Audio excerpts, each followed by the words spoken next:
ఆవు కథ. ఆవు గోమాత. ఈరోజు మీడియాలో, ఎలక్ట్రానిక్ ప్రింట్ మీడియాలో గంతులేసే వాళ్ళకే కాదు మాత. అసలు ఆవు ప్రధానంగా రైతులకు మాత.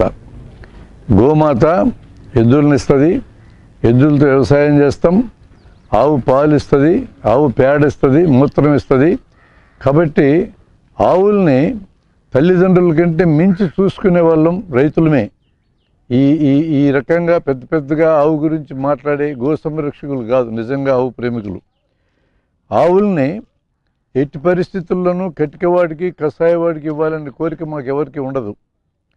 ముసలు అయిపోతాయి, మేపలేం, మేత లేదు, మాకే తినడానికి తిండి లేకపోతే ఆవులకి మేత పెట్టలేని మా దుస్థితిని ఎట్టర్థం చేసుకోవాలి?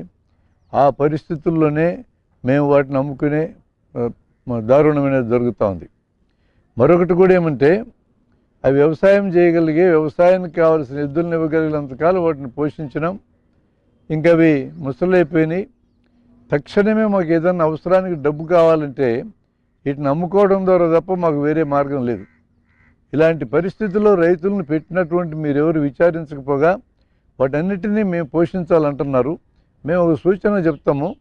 ఈ ఆవులన్నిటినీ ముసలివి కాగానే మీరు తీసుకుపోండి మా దగ్గర నుంచి. ఒక ఆవుకి 10-15 వేలు ఇవ్వండి చాలు మాకు. మీకు ఆవు పేడ వస్తుంది, ఆవు మూత్రం వస్తుంది. ఒక్కొక్క లీటర్ ఆవు మూత్రం 500 అంటున్నారు కదా, శుభ్రంగా మీరే అమ్ముకోండి. ఆ డబ్బులన్నీ మీరే ఉంచుకోండి. మాకు 10-15 వేలు ఇవ్వండి చాలు. మీరు గో సంరక్షణాలయాలను పెట్టి వృద్ధుల్ని మేపినట్టుగానే ముసలైన ఆవులను కూడా మీరు మేపండి, మాకేం అభ్యంతరం లేదు. అప్పుడప్పుడు మేము కూడా వచ్చి గోమాతలకు పూజలు చేసుకొని పోతాం మీలాగే. ఇలాంటి పని మీరు చేయండి. ఈ పనిని కూడా ప్రభుత్వ డబ్బులతో మీరు చేయకూడదు, ముందే చెప్తున్నా. ఈ దాతలు ఉంటారు, బాగా డబ్బులున్న షావుకారులు, వాళ్ళ దగ్గర డబ్బులు ఇప్పించుకొని మీరు గో సంరక్షణాలయాలు పెట్టండి. ఆవులన్నిటినీ మీ దగ్గర తీసుకెళ్ళండి, ముసలైన వాటిని సంరక్షించండి. ప్రభుత్వం డబ్బు తీసుకునే హక్కు మీకు ఉండదు, ఎందుకంటే ఆ డబ్బు అంతా మాదే ఫైనల్గా. ఆ డబ్బుని మీరు గో సంరక్షణకు పెట్టడానికి వీల్లేదు. సరే, ఆవుల్ని తినాలా తినొద్దనే తర్వాత చూద్దాం. ముందు సంరక్షించే పని మీరు చేయండి. మేము ఆవుల్ని ఇవ్వడానికి సిద్ధంగా ఉన్నాం.